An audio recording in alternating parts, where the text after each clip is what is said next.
जीत की रोटियां खा रहा हूँ। तो इस तरह की डिबेट करना, इस तरह के सोशल मीडिया पे ये बात करना अपने आप में शर्मसार करती है इस तरह के पुरुष को। नमस्कार, मैं जून मैसी। इस वक्त हम लोग जंतर मंतर पे हैं और यहाँ पर जो पहलवान है आज उन्होंने ब्लैक डे बना रहे हैं। ब्लैक डे मनाने के लिए तमाम लोग यहाँ समर्थन में आए हैं। हम आपको लोग दिखा देते हैं। देखिए यहाँ से लेके तमाम लोग आपको यहाँ पर दिखाई देंगे। अलग अलग जगह से लोग यहाँ पर पहुंचे हैं। तो हमारे साथ कुछ लोग हैं, हम उनसे जानते हैं कि यहाँ पर देखिए ब्लैक पट्टी भी इन्होंने लगा रखा है। चलिए हम लोग पहले शुरुआत इन्हीं से ही करते हैं। मैडम, ब्लैक डे बना रहे हैं आप लोग, तो अभी तो साक्षी मालिक ये भी कह रहे हैं कि नार्को टेस्ट करवाने के लिए, तो ये इसका क्या आपको लग रहा है कि कुछ कुछ होगा क्या? असल में जिस तरह से लड़कियां, महिलाएं जिनके साथ इस तरह से शोषण होता है, वो अपने आप में उजागर करना, उस बात को एक्सेप्ट करके दुनिया के सामने लाना ही बहुत बड़ी बात है कि एक लड़की की रिस्पेक्ट का सवाल होता है। वो भी कोई आम साधारण लड़की तो है नहीं, युवा खिलाड़ी लड़की है, और उसको दुनिया के सामने लाना कि मेरे साथ हरेसमेंट हुई, ये अपने आप में एक संघर्ष है। हिंदुस्तान जैसे देश में जहाँ परंपराओं के नाम पर लड़कियों को दबाया जाता है, घरों से ही नहीं बोलने दिया जाता, किस तरह से रेप को आप उजागर करें, दबा दिए जाते हैं, और फिर भी वो सामने आई है, उन्होंने हिम्मत की है, तो उनकी हिम्मत की दाद देनी चाहिए। और हम जैसे संघर्षशील लोगों को साथ में आना चाहिए, खड़े होना चाहिए।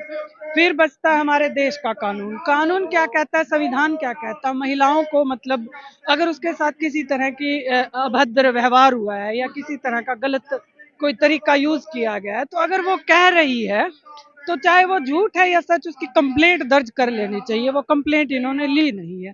फिर वो कंप्लेंट दर्ज कराने में भी अपने आप में एक संघर्ष रहा है। वो संघर्ष के बाद ही कंप्लेंट दर्ज हुई, यहाँ तक कि सुप्रीम कोर्ट का दरवाजा खटखटाना पड़ा और एफआईआर दर्ज हुई। और एफआईआर के बाद भी जिस तरह से पुलिस का ट्रायल है, फिर इन्वेस्टिगेशन है, वो सारी चीजें प्रॉपर तो हो ही नहीं रही हैं।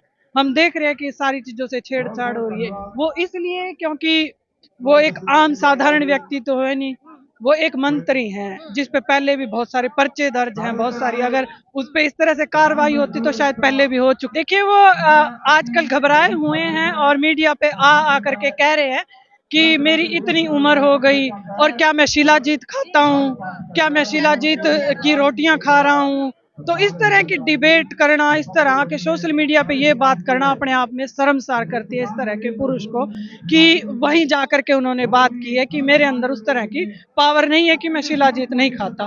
तो नार्को टेस्ट बनता है, अगर वो हैं तो खुद से डिक्लेयर कर दे। खुद ये भी बनता है मैडम कि 12 साल से अगर शोषण हो रहा है तो इतना टाइम तक चुप क्यों है? वो भी उस तरफ से ये सवाल किया है, तो थोड़ा सा करवा है, लेकिन ये बात भी है कि इतना साल से क्यों चुप है? अरे अभी पीछे मी टू का कैंपेन चला, इतने लोग सामने आए।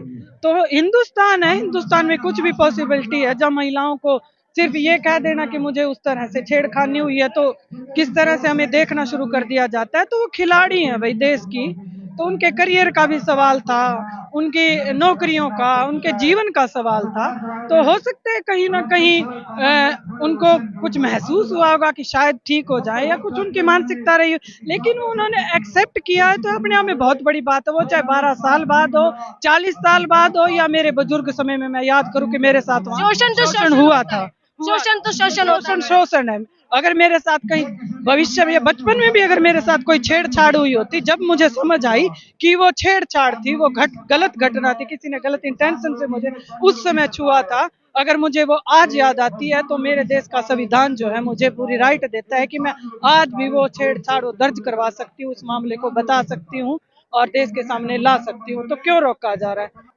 असल में पिछले 2014 से पहले भी ये होती रही है, इसी तरह की घटनाएं आती रही हैं, होता आ रहा है। हमारे देश में दबा दिया जाता है, बेटियों को घरों से ही सपोर्ट नहीं मिलता इस तरह के मामले में। तो अगर वो कहती है कि मेरे साथ रेप हुआ है, क्योंकि उसके साथ एक सामाजिक छवि जुड़ी होती है, बावजूद इसके अगर आती है तो पूरी हिम्मत के साथ आगे आना पड़ता। और ये जो एक तो पब्लिकली दबाव, सामाजिक दबाव, फिर राजनीतिक दबाव, फिर पार्टियों का दबाव, और फिर एक ऐसे व्यक्ति को अपराधी साबित करना जो कि संसद में बैठा हो और जो कि मंत्री, जिसके लगे भग्गे साथ हो, जिसके साथ दुनिया हो, खापो पंचायतों के लोग, जिसको पूरा गर्व और घमंड हो कि मैं 6 बार सांसद रह चुका हूँ, है ना। तो उस व्यक्ति के साथ बहुत एक संघर्ष की अपने आप में बात है।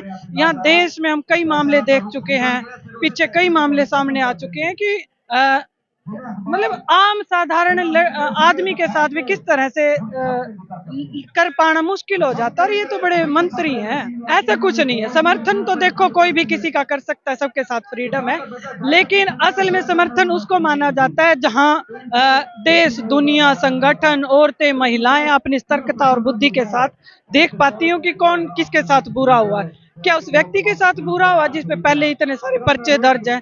क्या खाप पंचायतें फिर यहाँ क्या लेने आई हैं? पूरे तमाम हरियाणा के CITU संगठन, खाप पंचायतें, पंजाब के जत्थे आज यहाँ आए हुए हैं, उसके साथ उसके पास क्यों नहीं चले गए?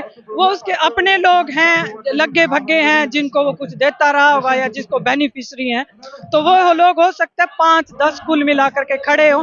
एक टाइम आएगा जब सारी जनता, सारी दुनिया के सामने ये सच आएगा और वो शर्मसार होंगे जो अभी उनके साथ हैं। बहुत बहुत धन्यवाद। आप देखें यहाँ पर